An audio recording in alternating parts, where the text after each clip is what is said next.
기도하고 시작하도록 하겠습니다.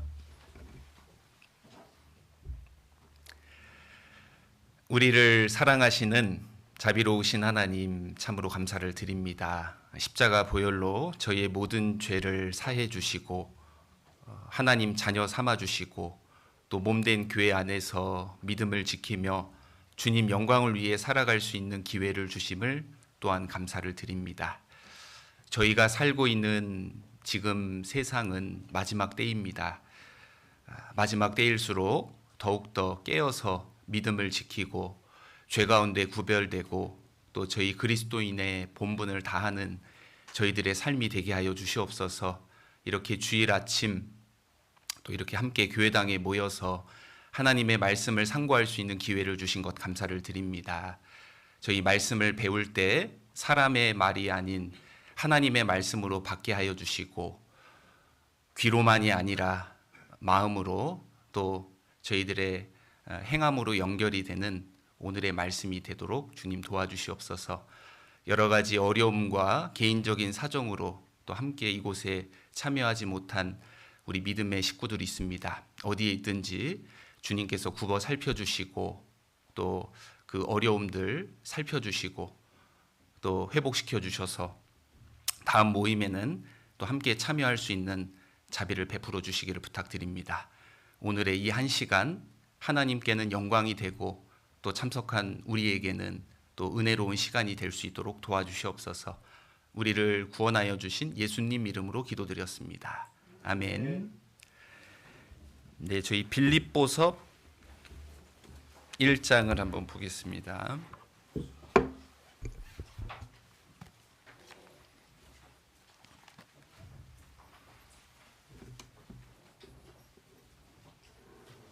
신약성경 318페이지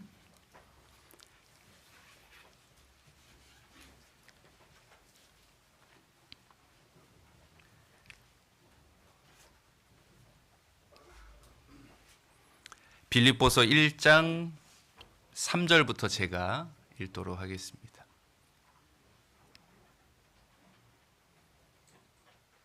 빌립보서 1장 3절부터 제가 읽겠습니다.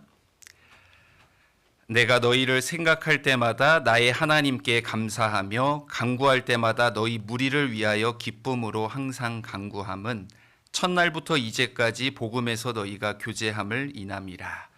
너희 속에 착한 일을 시작하신 이가 그리스도 예수의 날까지 이루실 줄을 우리가 확신하노라. 여기 27절, 28절은 저희 같이 한번 읽어보겠습니다. 오직 너희는 그리스도 복음에 합당하게 생활하라. 이는 내가 너희를 가보나 떠나 있으나 너희가 일심으로 서서 한 뜻으로 복음의 신앙을 위하여 협력하는 것과 아무 일에든지 대적하는 자를 인하여 두려워하지 아니하는 이 일을 듣고자 함이라. 이것이 저희에게는 멸망의 빈거요 너희에게는 구원의 빈거니 이는 하나님께로부터 난 것이니라. 네, 오늘 올바른 교제 생활이라는 제목으로 말씀을 준비했습니다. 우리가 혼자 있어서는요 뜨겁게 신앙생활을 할 수 없습니다.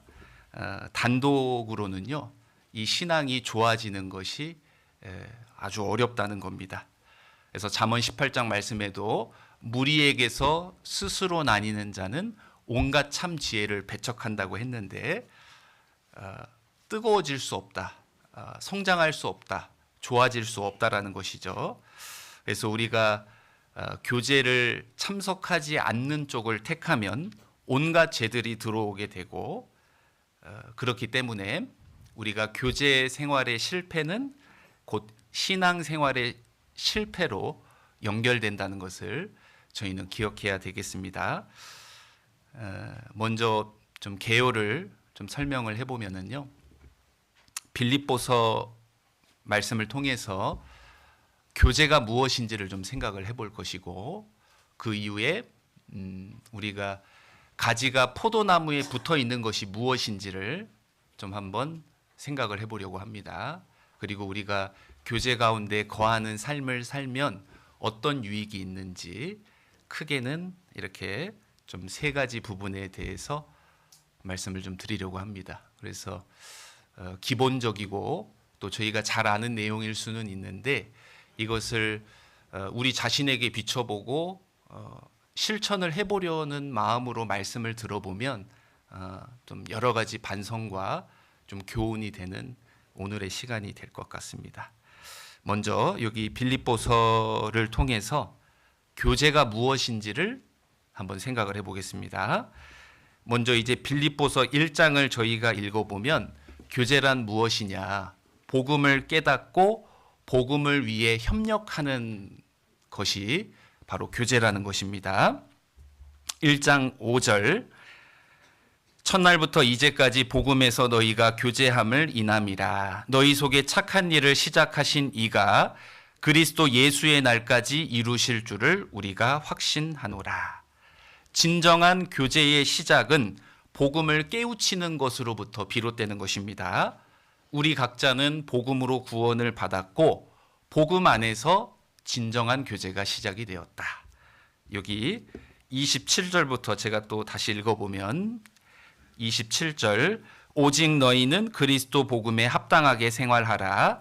이는 내가 너희를 가보나 떠나 있으나 너희가 일심으로 서서 한뜻으로 복음의 신앙을 위하여 협력하는 것과 아무 일에든지 대적하는 자를 인하여 두려워하지 아니하는 이 일을 듣고자 함이라. 그래서 우리가 복음을 중심으로 하나가 되고 복음의 신앙을 위하여 협력하는 것이 진정한 교제라는 것입니다. 진정으로 내가 교제에 잘 참여하는 사람은요, 전도 집회에 잘 참석하고 항상 영혼을 건지는 일에 이렇게 관심을 기울이게 됩니다. 교제가 무엇인지 제대로 깨우치는 사람은 항상 영혼을 건지는 일에 관심을 갖고 기도를 하고 동참을 하고 협력을 한다는 것이죠. 만약에 내가 모임에는 빠지고 있지 않은데 영혼을 건지는 일에 내가 무관심하다. 그 사람은 지금 진정한 교제를 하고 있는 것이 아닌 것입니다. 우리가 복음을 전하는 일은요, 마귀와의 영적 전쟁을 벌이는 거잖아요. 이 전쟁이라는 것은 생과 사를 넘나드는 너무나도 중대한 일이기 때문에 거기에 내가 협력을 하고 함께 동참하는 것이 참으로 중요하다는 것이죠. 우리가 복음으로 하나가 되어서 전도에 힘을 쏟아야만 구원의 역사가 나타난다. 그래서 우리가 협력이라는 단어를 보면 그 협자가 열십자의 협력자 3개가 모여서 이렇게 협이라는 그런 글자가 이루어집니다. 그래서 실제로 십자가의 하나가 된 사람들, 십자가 복음을 전하기 위해 협력하는 것, 그것이 이제 참된 교제라는 것이죠. 그래서 우리가 교제 생활을 하다 보면 사소한 말다툼이나 오해가 생기는데 어떤 그런 일들로 인해서 마음이 상하거나 목숨을 걸어서는 안 됩니다. 그래서 빈대를 잡으려다가 초가 삼간을 태운다는 말이 있는데, 그래서 우리는 대의를 위해 작은 그런 좀 어려움쯤은 좀 이렇게 우리가 용납하고 좀 넘어갈 필요도 있겠다. 그래서 항상 교제 가운데 자기를 부인하고 자기 자존심을 내려놓고 복음을 전하는데 우리가 마음을 모으려고 힘쓰는 것, 그것이 하나님이 보실 때 진정한 교제라는 것입니다. 우리가 빌립보서 2장을 살펴보면은 이제 겸손한 마음으로 주님 뜻에 순종하는 것이 진정한 교제라는 것을 알 수 있습니다. 2장 3절에 보면은 2장 3절을 같이 읽어보겠습니다. 아무 일에든지 다툼이나 허영으로 하지 말고 오직 겸손한 마음으로 각각 자기보다 남을 낮게 여기고, 여기서 낮게 여기고는 이렇게 낮추는 게 아니고요, 높이는 것을 말합니다. 그래서 자신의 연약함과 어리석음, 부족함을 깨달으면요, 사람은 겸손해지고 어린아이와 같은 마음이 됩니다. 그렇게 되면 어려움에 처한 성도가 우리 눈에 보이게 되고요. 누군가가 나에게 책망과 지적을 해도 그것을 달게 받을 수 있고 두루두루 원만한 교제 생활이 가능해진다는 것입니다. 우리가 세상에서는 착하고 순진하고 이렇게 겸손한 모습을 보이면 이렇게 깔보고 무시할 수 있지만 하나님 보실 때는 그 모습이 합당한 모습입니다. 그래서 신앙생활 가운데 우리가 낮아져서 손해볼 일은 전혀 없다. 내가 어린아이처럼 마음을 낮추고 겸손해져야만 다른 사람을 섬기고 서로 사랑할 수 있다는 것입니다. 반면에 우리가 교만해지면은요, 많은 문제가 생깁니다. 함께 모임을 하는데 그 중에 여럿이 아니고요, 한두 사람만 교만한 사람이 있어도요, 교제가 잘 되지 않습니다. 우리가 교만한 사람을 보면은 잘난 척하고 함부로 말하고 문제가 생기면 남 탓만 하고 이제 그렇게 이제 하고 있으면 옆에 있는 사람은 그것으로 인해 상처를 받고 힘이 빠지고 이런 일이 계속되면 이제 실족하는 그런 일도 생기게 됩니다. 그래서 우리는 어떻게든지 모임 가운데 마음을 낮추고 좀 겸손해야 되겠다. 우리가 웬만히 낮추지 않으면은요, 금세 우리가 주님 머리 꼭대기에 올라 앉을 수 있는 것입니다. 2장 5절부터 제가 또 읽겠습니다. 너희 안에 이 마음을 품으라 곧 그리스도 예수의 마음이니 그는 근본 하나님의 본체시나 하나님과 동등됨을 취할 것으로 여기지 아니하시고 오히려 자기를 비워 종의 형체를 가져 사람들과 같이 되었고 사람의 모양으로 나타나셨음에 자기를 낮추시고 죽기까지 복종하셨으니 곧 십자가에 죽으심이라. 아담 안에서 모든 사람은 죄인이 되었고 우리 모두는 지옥에 갈 수밖에 없는 운명이었습니다. 우리를 구원하여서 하나님의 영광에 들어가게 하신 그 일을 하기 위해 예수님이 이 땅에 오셨다. 하나님이셨던 그분은 하늘 영광을 버리고 하나님의 뜻에 순종하기 위해 사람의 모양으로 이 땅에 오셔서 죽기까지 복종하신 것입니다. 그렇기 때문에 우리 구원받은 그리스도인들도 마땅히 주님과 또 교회의 질서 가운데 순종하는 것이 합당한 모습입니다. 그래서 우리가 겸손한 마음으로 주님 뜻에 순종하는 그 모습이 진정한 교제라는 것이죠. 그리고 이제 우리가 빌립보서 3장을 좀 살펴보면 복음을 위해서 수고하고 고난을 받는 것이 진정한 교제라는 것을 알 수 있습니다. 3장 10절 11절을 같이 한번 읽어보겠습니다.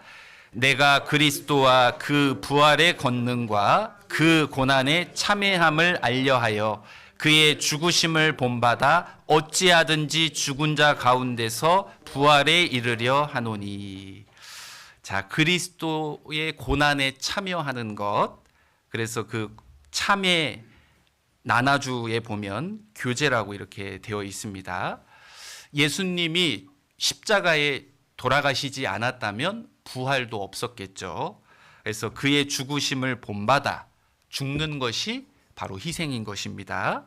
그래서 한 영혼이 말씀 앞에 인도되고 구원을 받는 데 있어서 여러 사람들의 희생은 반드시 필요합니다.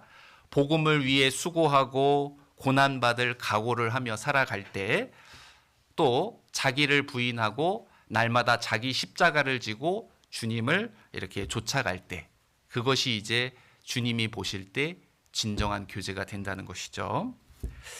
그리고 이제 빌립보서 4장을 저희가 살펴보면 복음을 위해 자기의 물질을 이렇게 드리는 것, 이것이 이제 진정한 교제입니다. 4장 14절에 보면 그러나 너희가 내 괴로움에 함께 참여하였으니 잘하였도다. 빌립보 사람들아 너희도 알거니와 복음의 시초에 내가 마게도냐를 떠날 때에 주고받는 내 일에 참여한 교회가 너희 외에 아무도 없었느니라. 데살로니가에 있을 때에도 너희가 한 번 두 번 나의 쓸 것을 보내었도다. 내가 선물을 구함이 아니요 오직 너희에게 유익하도록 과실이 번성하기를 구함이라. 내게는 모든 것이 있고 또 풍부한지라. 에바브로디도 편에 너희의 준 것을 받음으로 내가 풍족하니 이는 받으실 만한 향기로운 제물이요 하나님을 기쁘시게 한 것이라. 방금 읽은 말씀에도 14절 15절에 이 참회라는 표현 나나주에 이렇게 교제라고 되어 있습니다.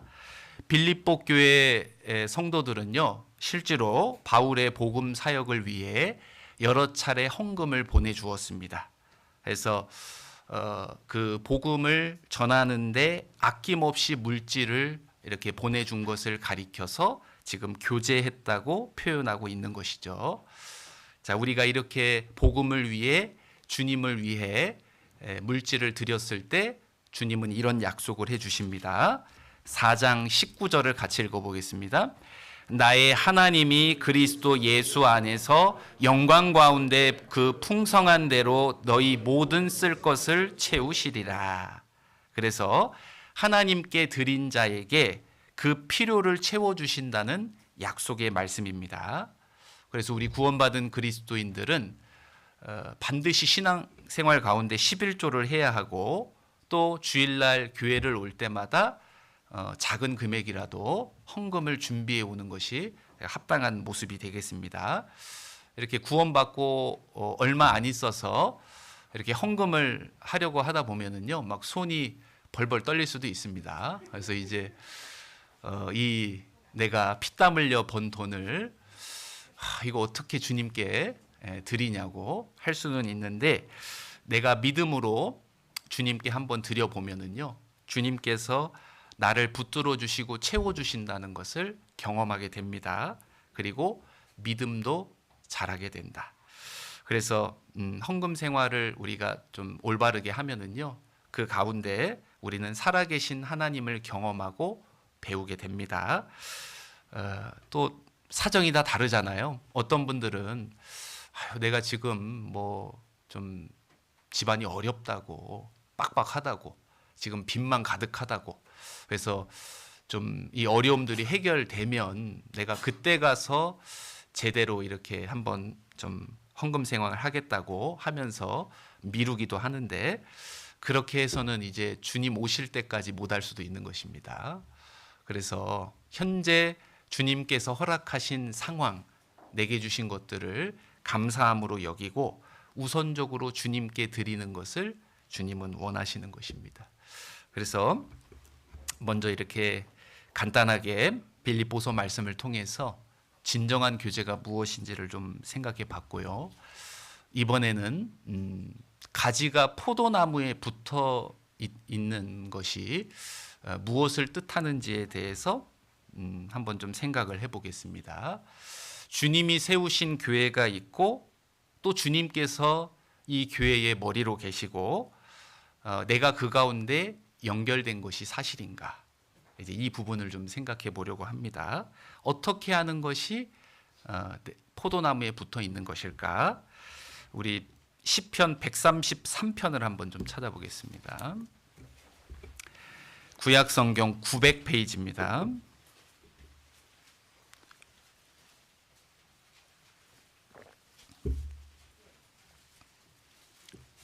시편 133편 1절입니다.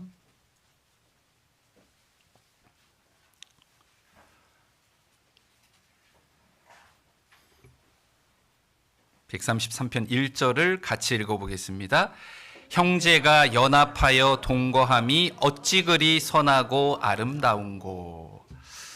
구원받은 그리스도인들이 연합하고 동거하는 것이 포도나무에 붙어 있는 것입니다. 연합이라는 말은요, 부부 사이에 이렇게 사용하는 말입니다. 그래서 부부가 하나가 되듯이 마음과 생각과 목표가 일치되어서 하나가 되는 것을 연합이라고 하는 것입니다. 그 다음에 이제 동거라는 것은 이건 역시 이제 가족 사이에 쓰는 말인데, 운명과 고락을 같이 하는 것을 동거라고 합니다. 우리가 동거라고 하는데 뭐 시간을 아주 짧게 해서 만난다. 이건 좀 말이 안 되죠. 그래서 동거라는 이 표현에는요, 시간을 충분히 내는 것을 전제로 합니다. 그래서 구원받은 형제 자매가 연합과 동거하는 것이 바로 포도나무에 붙어 있는 것입니다. 우리가 그렇게 교제 생활을 했을 때 이제 나타나는 그 역사가 2절, 3절에 기록이 되어 있습니다. 2절, 3절을 같이 읽어보겠습니다. 머리에 있는 보배로운 기름이 수염 곧 아론의 수염에 흘러서 그 옷깃까지 내림 같고 헐몬의 이슬이 시온의 산들에 내림 같도다. 거기서 여호와께서 복을 명하셨나니 곧 영생이로다. 이 모습은 성령의 역사로 교회가 구별되고 복음이 사방으로 전해지는 것을 지금 표현하고 있는 말씀입니다. 이 2절에 나오는 헐몬산은요, 실제로 이스라엘에서 가장 높은 산을 말하는데 그 헐몬산에는 겨울철에 많은 눈이 쌓이게 되고 그 쌓인 눈이 여름에는 녹아서 흘러내려서 요단강 물의 근원이 된다고 합니다. 그래서 이 모습은 교회를 통해 말씀이 전해지고 하나님의 은혜가 이렇게 베풀어지는 모습을 말합니다. 그래서 연합하고 동거하는 가운데 성령의 역사로 구원받는 역사가 많이 나타난다는 것입니다. 여기 125편 1절 한번 찾아보겠습니다. 125편 1절을 보면 125편 1절에 보면은 여호와를 의뢰하는 자는 시온산이 요동치 아니하고 영원히 있음 같도다. 지금 여호와를 의뢰하는 자를 산이라고 표현을 하고 있죠. 그래서 하나님 보실 때 구원받은 한 사람 한 사람은 산과 같다는 겁니다.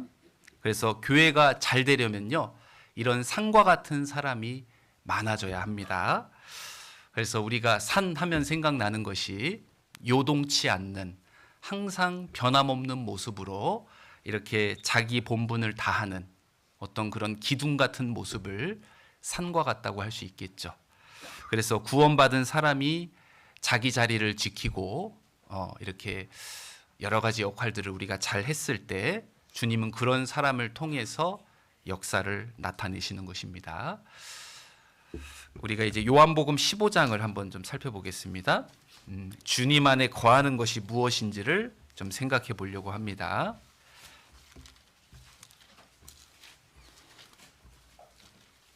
요한복음 15장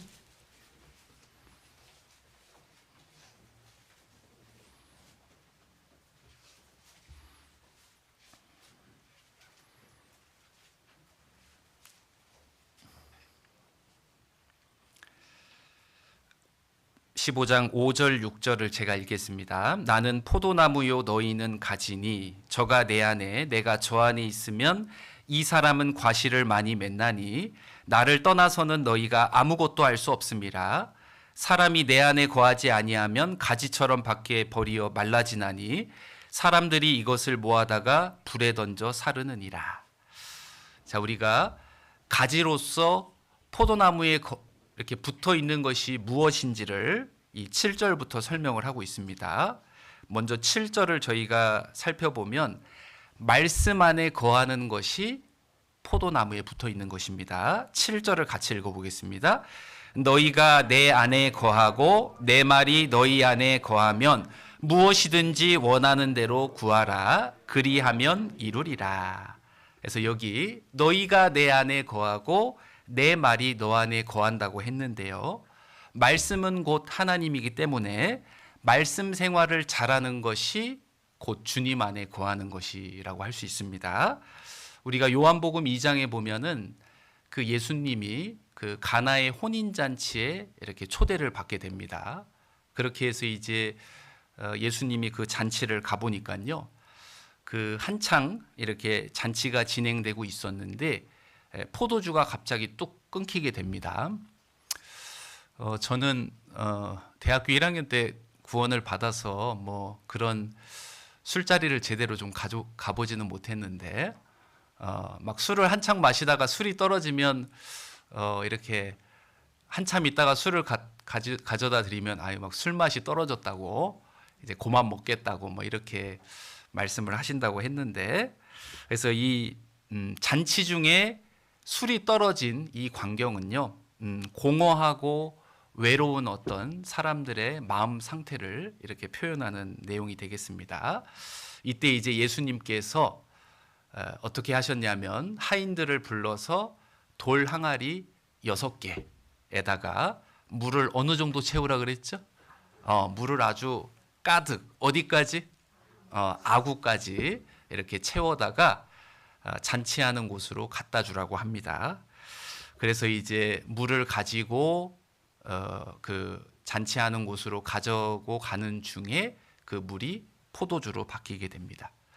그래서 그 항아리에 물을 가득 채우듯이요, 우리 마음에 말씀을 가득 채우고 우리가 살아가는 가운데 그 말씀이 우리 삶을 변화시키고 기쁨과 즐거움을 주신다는 말씀이 되겠습니다. 그 누가복음 5장에 보면은 베드로가 나옵니다. 그래서 베드로가 이제 예수님의 말씀을 충분히 들었기 때문에 자기 경험과 상식에 반하는 그 주님의 명령에 대해 순종할 수 있었습니다. 자기 상식으로는 깊은 곳에는 물고기가 없고, 자기 경험으로는 지금 밤새도록 그물질을 했잖아요. 허탕을 쳤습니다. 그래서 오늘은 물고기가 없는 날이에요. 그리고 평생 동안 어부 경험으로는 깊은 곳에는 물고기가 없습니다. 하지만 이 베드로는 주님의 말씀을 의지해서 이렇게 그물을 내리게 됩니다. 자, 그렇게 했더니 그물이 찢어지도록 많은 물고기가 잡히게 되었다는 것이죠. 그 마르다 마리아 아시죠? 그 마리아도 주님 발 아래 앉아서 주님의 말씀을 자세히 들었기 때문에 그 가운데 복음을 깨닫고 자기 소유 전부를 주님께 드림으로 그 예수님의 장사를 예비할 수 있었습니다. 그래서 말씀 생활이 얼마나 중요한지를 말씀을 드리고 있는데, 우리가 교제 생활을 한다고 하면서 얼마든지 말씀은 등한히 할 수 있습니다. 그건 주님 안에 거하는 것이 아니다. 그래서 내가 또 말씀을 듣더라도 그냥 앉아만 있고 졸기만 하고 그 말씀을 귀담아 듣지 않으면 마귀의 공격에 아주 속수무책으로 넘어질 수밖에 없는 것입니다. 말씀을 묵상하고 말씀을 마음에 간직하는 사람만이 말씀과 더불어 이야기를 하고 또 주님께로부터 힘을 받는 것입니다. 그래서 우리는 주님 안에 거하기 위해 먼저는 우리의 귀를 항상 말씀에 붙들어 매야 되겠다. 이것이 이제 7절 말씀입니다. 자, 그리고 또 주님 안에 거하는 것이 무엇이냐? 9절을 같이 읽어보겠습니다. 아버지께서 나를 사랑하신 것 같이 나도 너희를 사랑하였으니 나의 사랑 안에 거하라. 주님의 사랑 안에 거하는 것이 포도나무에 붙어 있는 것입니다. 우리가 구원받은 시점부터 현재에 이르기까지 우리의 신앙생활은 주님의 사랑을 경험하고 주님의 사랑을 배우고 주님의 사랑을 깨닫는 삶의 연속이라고 할 수 있겠습니다.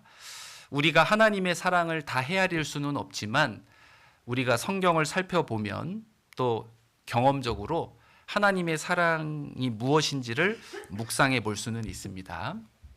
그 주님께서 우리에게 베풀어 주신 사랑을 3가지 정도로 한번 나눠 본다면, 먼저는 여기 요한복음 15장을 좀 책갈피를 해 주시고요. 로마서 5장을 한번 보겠습니다.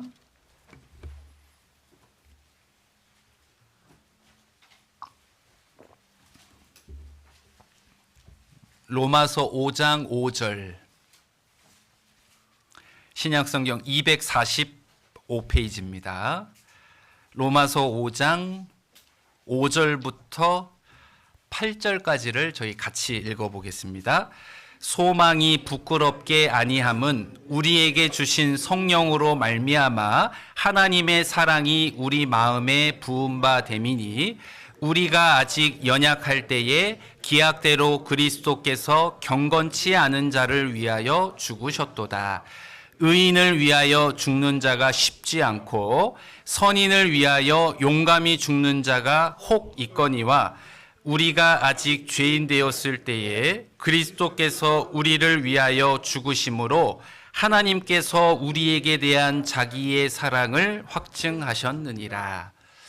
주님의 사랑 첫 번째는 우리 죄를 대신해서 십자가에 죽어주심으로 구원해 주신 사랑인 것입니다. 예수님의 이 십자가에서의 죽으심은 하나님께서 나를 사랑하신다는 확실한 증거가 됩니다. 우리가 생각을 해보면 예수님께서 언제 나를 사랑해 주셨고 언제 나를 위해 십자가 위에서 죽어 주셨나요? 내가 주님 말씀에 순종하고 의롭고 착하게 살 때였나요? 아닙니다. 6절에 보면은 우리가 아직 연약할 때에, 8절에 보면은 우리가 아직 죄인 되었을 때에, 10절에 보면은 곧 우리가 원수 되었을 때에, 바로 이때였던 것입니다. 우리는 단지 주님이 완성해 놓으신 복음을 받아들이고 믿기만 했을 뿐인데 우리는 구원을 받았습니다. 우리가 사랑하는 사람을 위해 가진 돈, 전부를 줄 수도 있고 내가 가진 시간을 함께 보낼 수도 있습니다. 그러나 나의 생명을 주는 것과는 비교할 수 없는 것이죠. 자신의 생명을 준다는 것은 다 준다는 것을 말하는 것입니다. 사람도 아무리 얻고 싶은 것이 있어도 자기 생명까지 희생하면서 그것을 이제 얻고 싶은 것은 없을 것입니다. 그리고 이제 6절에 보면은 중간에 기약대로 그리스도께서 경건치 않은 자를 위하여 죽으셨도다 이렇게 말씀을 하십니다.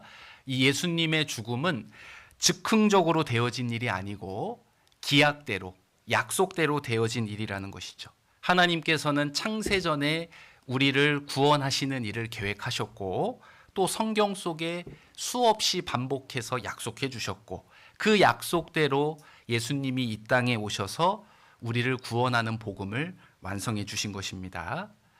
이 구원은 하나님께서 일방적으로 우리를 사랑해 주심으로 완성하신 놀라운 은혜입니다. 기약대로 초림하신 예수님은 장차 기약대로 재림하셔서 우리를 천국에 다 데려가실 것이고 성경에 기록된 약속들을 다 이루어 주실 것입니다. 우리가 품고 있는 소망이 부끄럽지 않은 이유는 반드시 이루어지기 때문입니다. 우리의 소망이 이루어진다는 확실한 보증이 바로 하나님의 사랑인 것이죠. 그리고 또 하나님의 사랑을 생각을 해본다면 주님은 우리에게 항상 필요한 모든 것들을 공급해 주시는 사랑을 우리에게 보여주셨습니다. 우리가 이 세상에서 누리고 이렇게 살아가는 모든 것들은요 다 생각해 보면 하나님이 우리를 사랑해 주신 덕분입니다. 주님은 우리가 이 세상을 살아가고 또 신앙생활 하기에 어려움이 없도록 모든 것들을 알맞게 공급해 주고 계십니다. 특히 생존에 있어서 필요한 것들은 이렇게 공짜로 다 주셨고요. 또 건강과 시간과 물질을 우리에게 주심으로 해서 우리가 세상을 살아가고 또 신앙생활을 할 수 있다. 그래서 우리 은혜라는 찬양 아시죠? 내가 누려왔던 모든 것들이, 내가 지나왔던 모든 시간이, 내가 걸어왔던 모든 순간이 당연한 것 아니라 은혜였소. 아침 해가 뜨고 저녁에 노을, 봄의 꽃향기와 가을의 열매, 변하는 계절의 모든 순간이 당연한 것 아니라 은혜였소. 모든 것이 은혜, 은혜, 은혜, 한없는 은혜, 내 삶에 당연한 것 하나도 없었던 것을 모든 것이 은혜, 은혜였소. 그래서 우리가 주님의 사랑으로 이 세상을 한번 바라보고 이제까지의 삶을 한번 돌아보면은요, 모든 것이 다 주님의 은혜라는 것입니다. 그리고 또 주님의 사랑을 생각해 보면 우리가 이제까지 이렇게 잘 살아올 수 있도록 선하심과 인자하심으로 우리를 인도해 주시고 지켜 주셨다는 겁니다. 시편 121편을 한번 보겠습니다.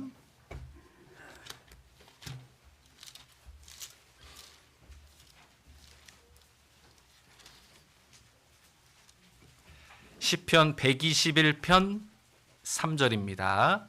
897페이지.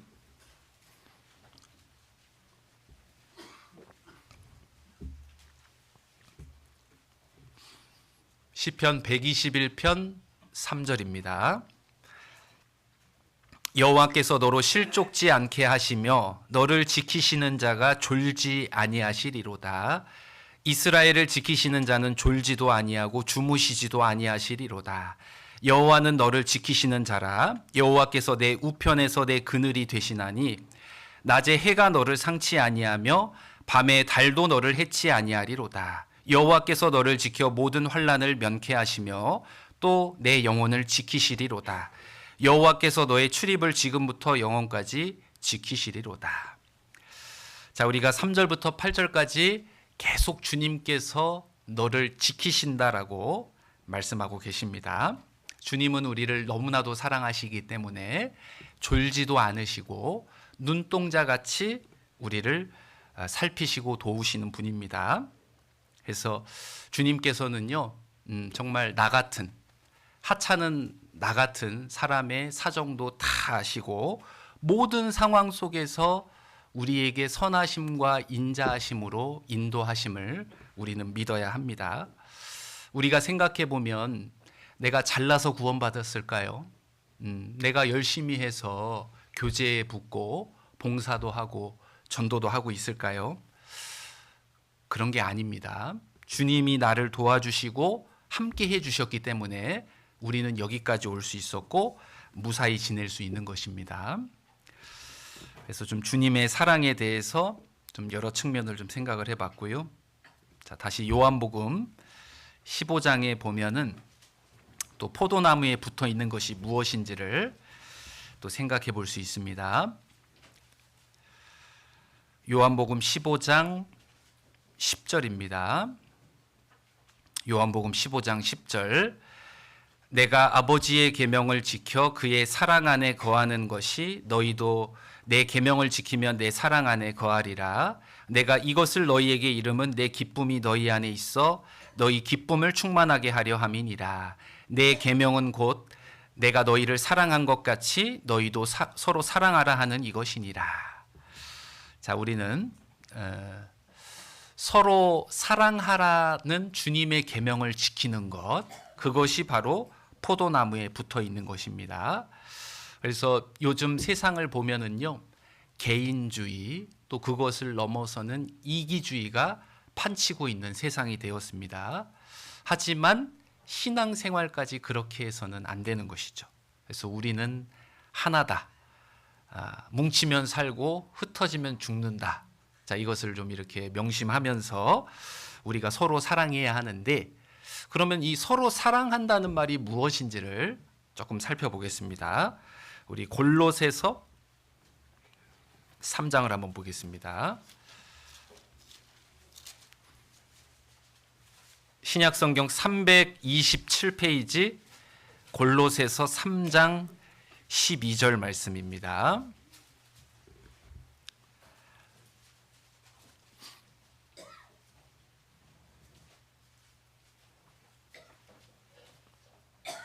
골로새서 3장 12절부터 제가 읽겠습니다.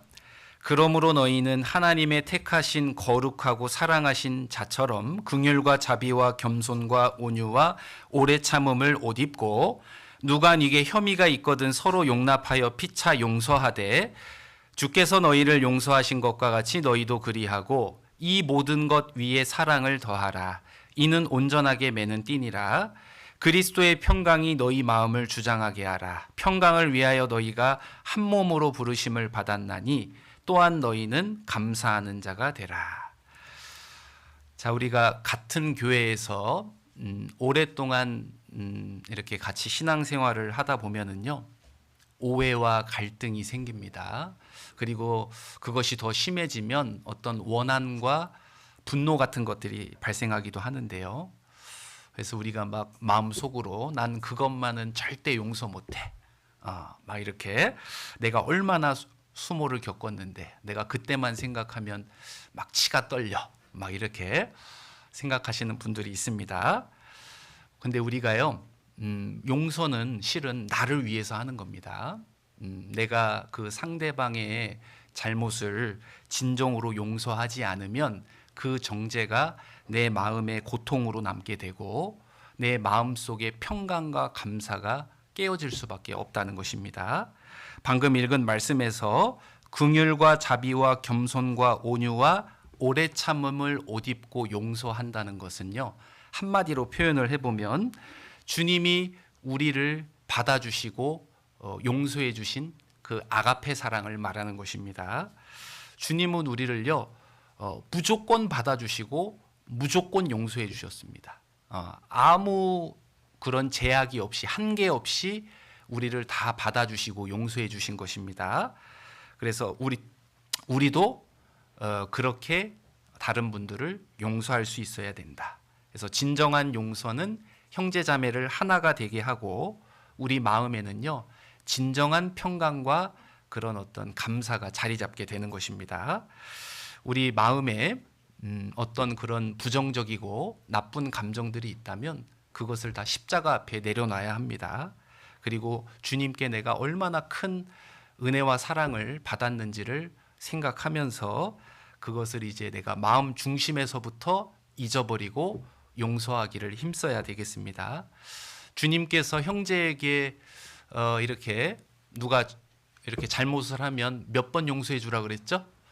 어떤 분들은 490번이요 이런 분이 있는데 그거는 카운트를 해서 490번을 채우라는 게 아니고요. 무제한으로 끝까지 용서를 해주라는 말씀입니다. 내가 먼저 이해하고요. 내가 먼저 용서하면 우리 교회는 한 마음 한 뜻이 될 수 있다. 만약 우리 중심에 용서하지 않으면은요, 그것이 우리 교회를 하나 되게 하지 못하는 아주 큰 죄라는 것을 좀 기억했으면 좋겠습니다. 우리가 마태복음 18장에 보면은요, 우리가 정말 용서를 해야 한다. 어떤 우리의 이중적인 잣대를 이렇게 좀 일깨워 주시는 비유가 나옵니다. 그래서 한 사람이 임금에게 빚을 탕감받습니다. 1만 달란트 빚을 탕감받고 이제 또 그 사람이 이렇게 누가 이렇게 자기에게 빚진 경우가 있는데 거기는 이제 100데나리온 이렇게 빚진 자의 목을 잡는다는 표현이 나옵니다. 그러니까 자기는 엄청난 용서를 받으면서 그 사소한 허물을 이렇게 덮어주지 못하는 것을 일깨우는데 이것을 우리가 지금의 돈으로 환산을 하면 1만 달란트는 그냥 하루 품삯을 10만 원만 잡아도 6조 정도 되는 엄청난 돈이고 100데나리온은 1000만 원 정도 되는 돈입니다. 그래서 뭐 6조가 상상은 안 되는데 6조에 비하면 1000만 원은 푼돈인 거잖아요. 그래서 우리는 하나님께 6조짜리 용서를 받았는데 다른 형제가 내게 이렇게 잘못한 것은 1000만 원밖에 안 된다는 겁니다. 그러니까 우리는 그것을 좀 당연히 받아주고 용서를 해야 하는데 우리 마음에는 이중적인 마음이 있는 거예요. 그래서 우리 자신에게는 너무나도 관대하고 다른 사람의 허물과 실수에 대해서는 아주 엄격하게 그것을 지적하고 바로잡으려고 하는 그런 마음이 있습니다. 그래서 진정한 사랑은 우리 마음 중심에서부터 이렇게 용서하는 것으로부터 시작된다. 그래서 성경 말씀에 내가 그리스도와 함께 십자가에 못 박혔으니 이제는 내가 산 것이 아니요 내 안에 그리스도께서 다시 사신 것이라. 그리스도 예수의 사람들은 그 정과 욕심을 십자가에 못 박았느니라. 그래서 우리가 우리 자신의 힘으로는 할 수는 없는데 말씀과 교제 가운데 많은 어떻게 보면 자극을 받고요. 많은 힘을 얻습니다. 그래서 그 주님이 주시는 사랑으로 마음을 넓히고 좀 용서를 하는 것, 그것이 이제 하나님 보실 때 서로 사랑이라고 할 수 있겠습니다. 한 가지를 더 살펴보면 히브리서 10장을 한번 살펴보겠습니다.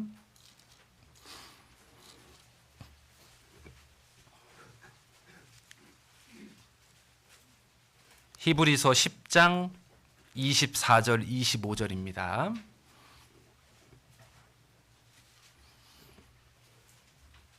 신약성경 363페이지.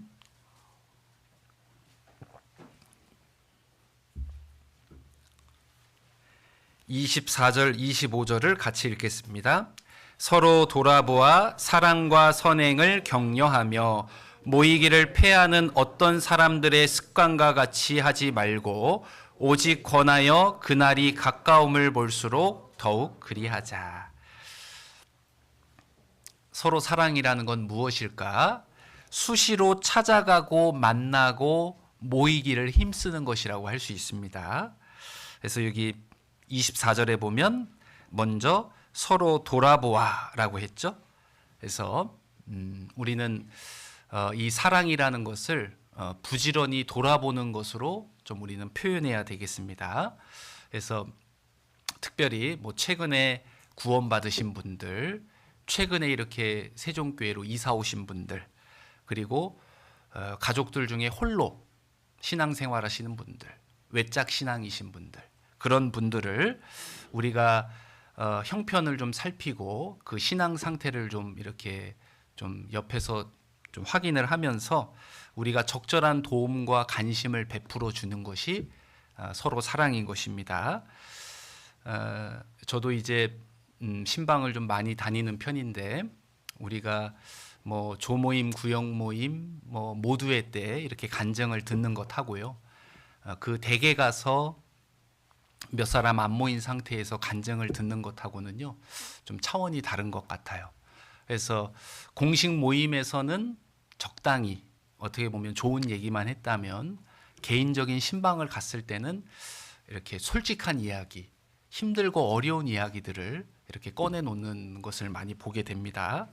그래서 그 가운데 우리가 경청을 하면서 그 사정을 더 알게 되고 또 그거에 맞는 적절한 어떤 권면과 위로를 해드리면은 참 힘을 얻고 여러 가지 것들이 좀 해결되고 좀 변화가 오는 것들을 좀 많이 경험하게 됩니다.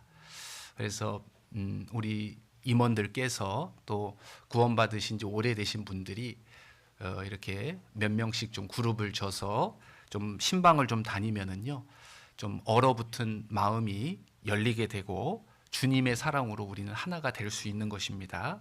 그래서 이렇게 부지런히 돌아보는 것이 사랑을 넘치게 하는 것이다.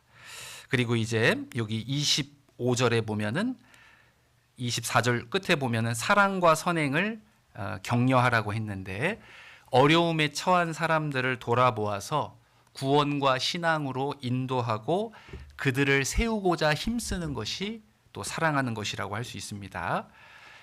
식구가 적은 교회일수록 이런 가족처럼 친밀한 관계가 되기가 쉬운 거죠. 그래서 지금 천안은 아이들까지 1000명 교회고 이제 세종은 이제 그거보단 적은 교회잖아요. 그래서 이제 저도 작은 교회를 좀 잘 알지 않습니까? 그러다 보니까 우리가 가까울수록 가족처럼 친밀해지기는 쉽지만 또 한편으로는 또 금방 상처를 받고 이렇게 등을 돌리기도 쉬운 거예요. 그렇기 때문에 가까울수록 편한 사이일수록 이렇게 말도 조심하고 좀 배려하는 그런 어떤 모습을 보여주는 것이 좋겠다. 항상 말과 행동에 있어서 존중하고 좀 예의를 이렇게 표현하고 상대방의 단점과 허물은 좀 들추지 않고요. 가능한 한 장점과 좀 달란트를 찾아내어서 이렇게 높여주고 칭찬해주고 위로하고 격려하는 이런 모습이 하나님 보실 때 사랑이라고 할 수 있겠습니다.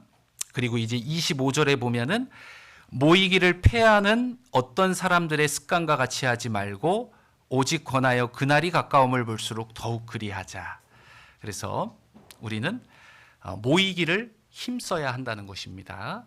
그래서 마지막 때가 될수록 우리 마음은 금세 냉랭해지는 거예요. 그렇기 때문에 쉽게 세상 것에 마음이 빼앗기고 우리가 주님과 멀어질 수가 있습니다. 신앙생활은 혼자 하는 것이 아니고 함께 해 나가는 것이기 때문에 우리는 좀 모이기를 힘써야 되겠다.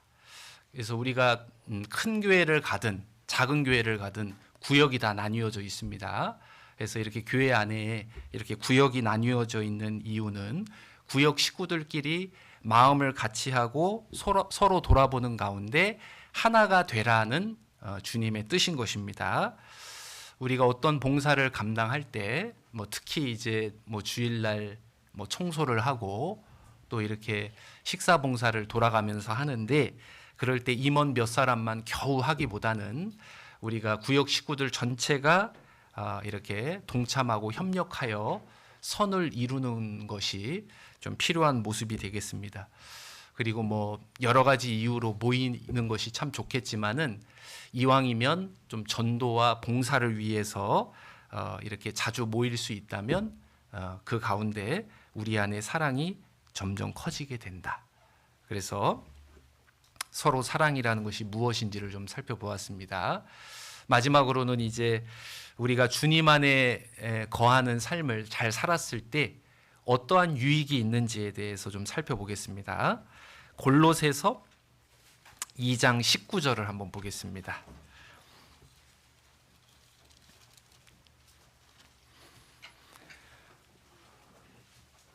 신약성경 326페이지 골로새서 2장 19절입니다.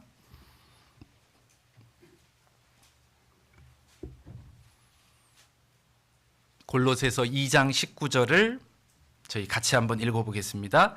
머리를 붙들지 아니하는지라 온몸이 머리로 말미암아 마디와 힘줄로 공급함을 얻고 연합하여 하나님이 자라게 하심으로 자라느니라. 자, 우리가 주님 안에 거하는 삶을 잘하면은요, 첫 번째로는 주님으로부터 공급을 받고 자라게 됩니다. 구원받고 교제에 연결되고 그 교회에 뿌리를 내리면 우리는 주님으로부터 좋은 것들을 공급받아 자라게 됩니다. 머리 대신 주님을 붙들고 교회 안에 우리가 거하기를 힘쓰면은요, 아주 모든 좋은 것들을 다 공급받을 수 있다라는 겁니다. 그래서 우리가 교제에 붙어 있으면 공급을 받고 공급을 받으면 성장을 하고 성장을 하면은 교회와 복음을 위해 귀하게 쓰임 받을 수 있는 것입니다. 그래서 교회 안에 거하는 가운데 내가 교회를 위해 무슨 일을 해야 되겠다. 나의 본분이 이런 것이구나. 이런 것을 알게 되고요. 또 실제로 그것을 할 수 있는 힘이 길러지게 됩니다. 3장 16절 3장 16절을 보시면 그리스도의 말씀이 너희 속에 풍성히 거하여 모든 지혜로 피차 가르치며 권면하고 시와 찬미와 신령한 노래를 부르며 마음의 감사함으로 하나님을 찬양하고 또 무엇을 하든지 말에나 일에나 다 주 예수의 이름으로 하고 그를 힘입어 하나님 아버지께 감사하라. 그래서 주님은 특별히 이 말씀이라는 양식을 통해서 힘을 공급해 주십니다. 성경을 계속 배우면 그 가운데 신앙이 계속 자라고 성장하게 되는 것입니다. 그래서 나중에는 이 복음을 위해 교회를 위해 수고하고 정말 희생할 수 있는 그런 신앙까지 되는 것이죠. 그래서 그렇기 때문에요, 우리는 우리 자신은 물론이고요, 우리의 가족들, 특별히 우리의 자녀들을 교회 가운데 있도록 우리는 힘써야 되겠습니다. 우리 시대 많은 부모들이 이 자녀들에게 세상 지혜를 익히게 하는데 이렇게 혈안이 되어 있습니다. 근데 그렇다고 해서 우리 구원받은 그리스도인들 부모까지 그렇게 하는 것은 합당치 않습니다. 그래서 평소 생활의 무게중심, 삶의 우선순위를 신앙생활로 하면서 그 가운데 다른 것들도 해 나가야만 우리 자녀들의 구원이 확실해지고 주님께 쓰임 받는 그리스도인이 될 수 있는 것입니다. 자, 디모데 후서 2장을 한번 보겠습니다.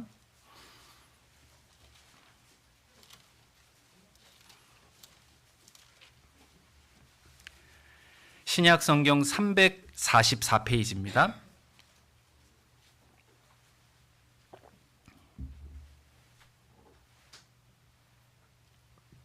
디모데후서 2장 20절 21절을 같이 읽겠습니다. 큰 집에는 금과 은의 그릇이 있을 뿐 아니요 나무와 질그릇도 있어 귀 쓰는 것도 있고 천이 쓰는 것도 있나니 그러므로 누구든지 이런 것에서 자기를 깨끗하게 하면 귀 쓰는 그릇이 되어 거룩하고 주인의 쓰심에 합당하며 모든 선한 일에 예비함이 됨이라. 우리가 교제 가운데 거하면 어떤 유익이 있는가? 두 번째로는 거룩하게 되어 주님께 귀하게 쓰임을 받게 된다는 것입니다. 그래서 이 주님이 머리로 계신 이 교회는요, 거룩한 교회입니다. 이 거룩한 교회 안에 내가 일원이 되고 내가 쓰임 받기 위해 가장 중요한 것은 죄 가운데 구별되는 것이다. 그래서 이 죄 가운데 구별은 어떤 내 의지, 어떤 내 결심에 달려 있는 것이 아니고 내가 주님 안에 거하기를 힘쓸 때, 내가 이 무리 가운데 있을 때 죄 가운데 구별되게 됩니다. 그렇게 돼서 주님께서 쓰시기에 합당한 아주 귀히 쓰임 받는 그릇이 된다는 것이죠. 우리가 이 거룩이 무엇인지를 좀 한번 생각해 봤으면 좋겠는데, 레위기 11장을 한번 좀 보겠습니다. 레위기 11장 말씀입니다.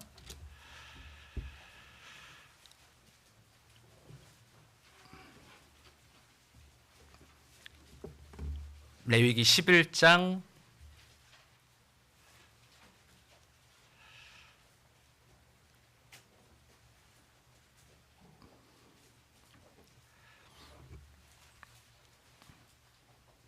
1절부터 제가 읽어보면, 여호와께서 모세와 아론에게 고하여 그들에게 이르시되 이스라엘 자손에게 고하여 이르라.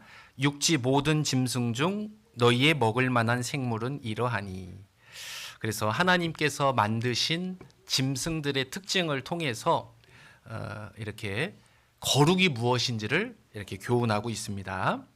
그래서 3절에 보면은 짐승 중 무릇 굽이 갈라져 쪽발이 되고 새김질하는 것은 너희가 먹되. 그래서 먹을 수 있는 짐승 첫 번째 조건은 쪽발, 굽이 갈라져야 한다는 겁니다. 그래서 이 굽이 갈라진다는 것은 죄 가운데 구별되는 것, 선결을 말하는 것입니다. 그래서 세상 사람들과는 다른 길을 걸어가는 것이 하나님이 보시는 거룩이 되겠고, 그 다음에는 새김질이라고 돼 있죠. 그래서 이 새김질이 저희가 신앙생활로 교훈을 받아본다면 묵상이라고 할 수 있겠습니다. 그래서 동물들 중에 이렇게 새김질을 하는 동물이 있잖아요. 그래서 이제 대표적으로 소와 같은 동물이 이제 소화 효율을 극대화하기 위해서 이렇게 풀을 이렇게 섭취를 하는데요. 그냥 이제 소화를 시키는 것이 아니고 위가 여러 개가 있어서 1차적으로 이제 씹어서 넘기고 그 소화가 덜 된 풀을 다시 또 이렇게 토해내서 입에서 또 이렇게 씹어서 다시 이제 세 번째, 네 번째 위로 보내는, 그렇게 해서 이렇게 모든 영양소를 완전히 흡수하는, 그래서 그 덩치가 거대한 소가 그 풀을 먹고도 그런 어떤 체격을 이렇게 유지할 수 있는데, 그것처럼 우리도 말씀을요 그냥 가볍게 읽고 그냥 가볍게 듣고만 끝나면 이것이 아무런 힘이 안 되는 것입니다. 그래서 이 말씀을 듣고 읽고 새김질을 해서 효율을 극대화시켜야 한다. 그래서 우리가 말씀 묵상을 해서 그 가운데 삶의 에너지를 뽑아내야 되는 것입니다. 그래서 저도 이렇게 운전을 하든 뭐 등산을 하든 저는 그냥 목표 지향적인 사람이라 경치를 잘 못 보고 그냥 이렇게 도착점에 빨리 가는 게 이제 전 중요한 사람인데, 그렇게 하면은 경치를 잘 볼까요, 못 볼까요? 도대체 볼 수가 없는 거예요. 그래서 막 뭐 경치가 좋다, 꽃이 예쁘다 하는데 저는 아무것도 안 보이는 겁니다. 그렇게 하려면 속도를 늦춰야 하는 거예요. 그래서 시속 50km로, 시속 10km로. 더 자세히 보려면 어떻게 해야죠? 아예 멈춰서, 맞죠? 차에서 내려서 직접 만져보면서 관찰하면서 보면 그 아름다움을 우리가 이렇게 느낄 수가 있습니다. 그것처럼 이렇게 차를 타고 쌩쌩 달리면서 경치를 보는 건 이제 우리가 성경을 그냥 이렇게 하루에 내가 뭐 10장 읽어야겠다, 20장 읽어야겠다 이렇게 이제 읽는 것이고, 묵상을 하려면 맞죠? 멈춰 서서 관찰하고 보는 것처럼 우리가 그렇게 성경을 봐야 그것이 나에게 남는 것이 있고 어떤 힘이 될 수 있다는 것입니다. 그리고 이제 또 어떤 짐승을 먹으라고 하셨냐면 9절에 보면은 물에 있는 모든 것 중 너희의 먹을 만한 것은 이것이니 무릇 강과 바다와 다른 물에 있는 것 중에 지느러미와 비늘 있는 것은 너희가 먹되, 이렇게 나와 있습니다. 그래서 그 다음에 이제 지느러미가 나오는데, 그래서 이 물고기에 있는 이 지느러미는요, 먼저 균형과 방향을 잡는 역할을 하고, 또 꼬리 지느러미는 이렇게 추진력을 이렇게 담당을 하고 있습니다. 그래서 이 거룩이라는 것이 죄에서 구별되는 정도를 우리는 넘어서 삶의 균형과 방향을 가지고 강한 추진력을 가지고 전진하는 삶이 되어야 그것이 하나님이 보시는 거룩이라고 할 수 있습니다. 그래서 어떻게 보면 이 지느러미가 우리에게 있어서는요, 비전과 같다고 합니다. 그래서 내가 한 해 한 해를 살아가고 한 달 한 달을 살아가는데 어떤 그런 비장한 삶의 목표, 어떤 내가 이루고자 하는 그 바라는 간절한 것이 나에게 있는가, 그 비전이 나에게 없다면 우리는 게을러질 수밖에 없고 우리의 삶이 나태해지고 그냥 하루하루가 똑같을 수밖에 없는 겁니다. 그래서 우리는 좀 비전을 세워서 그 비전을 향해 좀 나아가는 삶을 사는 것이 거룩한 모습이고, 그 다음에 이제 지느러미와 비늘이라고 했는데요. 이 비늘은 우리에게 믿음을 뜻합니다. 물고기에게는 비늘이 있어서 어떤 외부로의 어떤 충격과 자극에 대해 그 몸을 보호해 주는 역할을 합니다. 그래서 비늘이 없는 물고기는 쉽게 상처를 입죠. 피가 나고. 하지만 비늘이 있는 물고기는요, 쉽게 상처를 받지 않습니다. 그래서 우리도 구원받은 그리스도인으로서 이 믿음의 방패를 가지고 있어야 된다. 그래서 악한 자 마귀는 우리에게 끊임없이 불화살을 쏘고 있거든요. 그래서 그거에 우리는 방어하기 위해서 믿음의 방패를 가져야 한다. 아무리 선한 행위가 있고 열심히 있을지라도요, 이 믿음이 없으면 우리는 금방 무너질 수 있다는 것을 기억해야 합니다. 그리고 또 어떤 짐승을 먹어야 하냐, 여기 20절에 보면 날개가 있고 내 발로 기어다니는 곤충은 너희에게 가증하되 오직 날개가 있고 내 발로 기어다니는 모든 곤충 중에 그 발에 뛰는 다리가 있어서 땅에서 뛰는 것은 너희가 먹을지니, 곤충 중에서 뛰는 다리가 있는 곤충을 먹으라고 하셨습니다. 그래서 이렇게 땅에서 기어다니는 것은 이제 세상 것을 추구하는 삶을 말하고, 뛰어서 하늘을 향해 뛰어다니는 것은요, 위의 것을 쫓아 사는 삶인 것입니다. 그래서 뛰는 다리가 있다는 것은 바로 전도를 말하는데, 그래서 우리는 이 뛰는 다리로 뛰어서 영혼을 건지는 일을 해야 한다. 그래서 아무리 정결하게 살아도 내가 신앙생활을 잘할지라도 복음을 전하지 않는 삶은 거룩한 삶이라고 볼 수 없는 것입니다. 그래서 레위기 이 11장을 통해 참된 거룩이 무엇인지를 좀 생각해 봤습니다. 이제 마지막으로 우리가 주님 안에 거했을 때의 유익, 마지막으로 세 번째를 좀 말씀을 좀 드리면, 우리가 교제 가운데 거하면 열매를 맺고 장차 주님께 영광을 얻게 됩니다. 그래서 우리가 신앙의 연수가 점점 이렇게 늘어나고 교제 생활을 꾸준히 하면은요, 점점 성장하는 가운데 여러 가지 열매를 맺고 또 그 가운데 이제 하나님 앞에 서게 되면 많은 영광과 상급을 받게 됩니다. 고린도전서 3장을 한번 보겠습니다.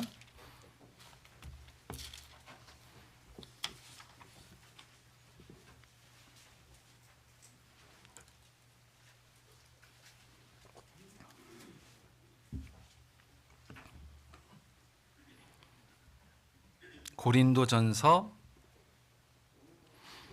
3장 10절부터 제가 좀 읽어보겠습니다. 고린도전서 3장 10절. 내게 주신 하나님의 은혜를 따라 내가 지혜로운 건축자와 같이 터를 닦아두매 다른 이가 그 위에 세우나 그러나 각각 어떻게 그 위에 세우기를 조심할지니라. 이 닦아둔 것 외에 능히 다른 터를 닦아둘 자가 없으니 이 터는 곧 예수 그리스도라. 만일 누구든지 금이나 은이나 보석이나 나무나 풀이나 지푸로 이 터 위에 세우면 각각 공력이 나타날 터인데 그 날이 공력을 밝히리니 이는 불로 나타내고 그 불이 각 사람의 공력이 어떠한 것을 시험할 것이니라.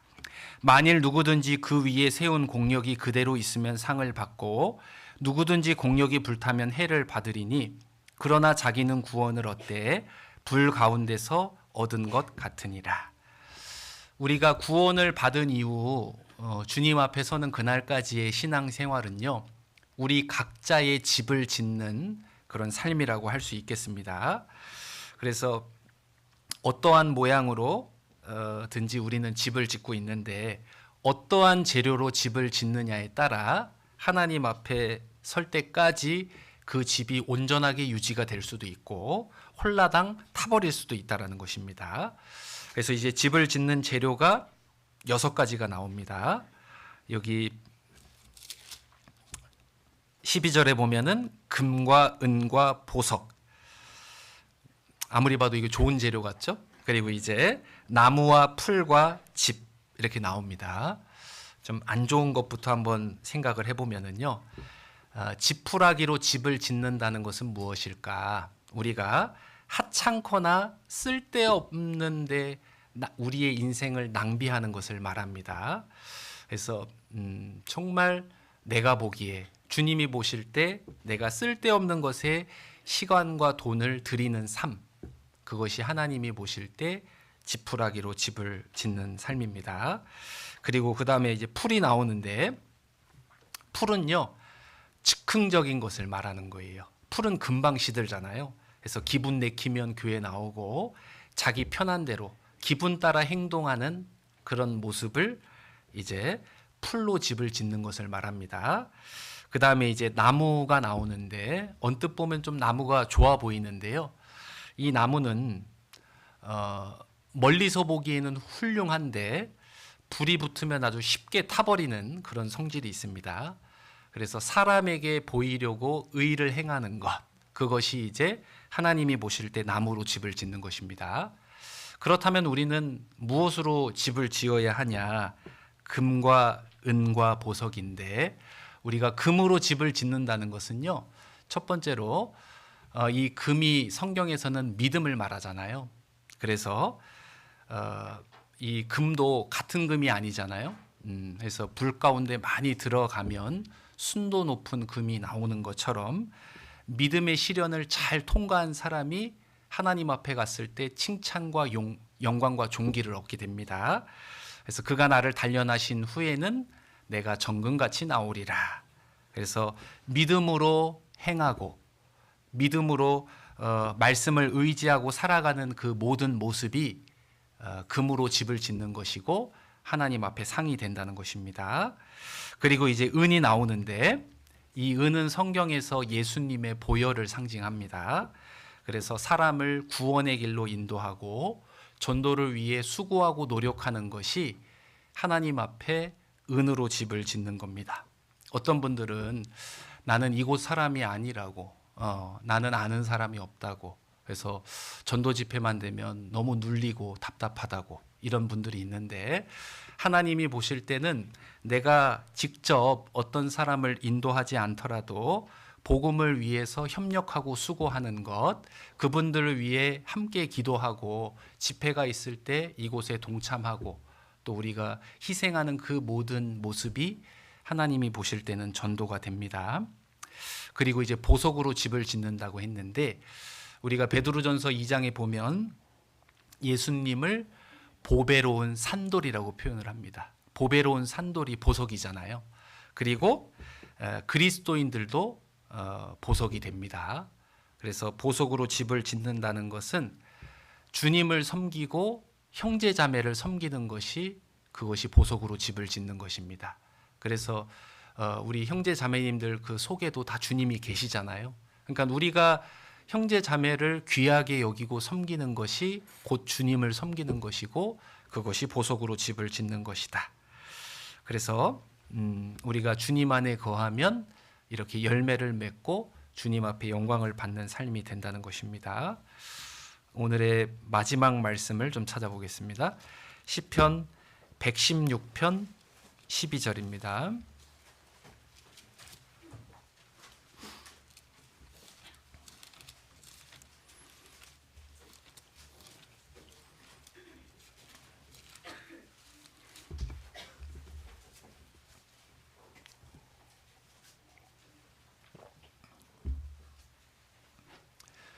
시편 116편 12절에서 14절까지를 같이 읽어보겠습니다. 여호와께서 내게 주신 모든 은혜를 무엇으로 보답할꼬? 내가 구원의 잔을 들고 여호와의 이름을 부르며 여호와의 모든 백성 앞에서 나의 서원을 갚으리로다.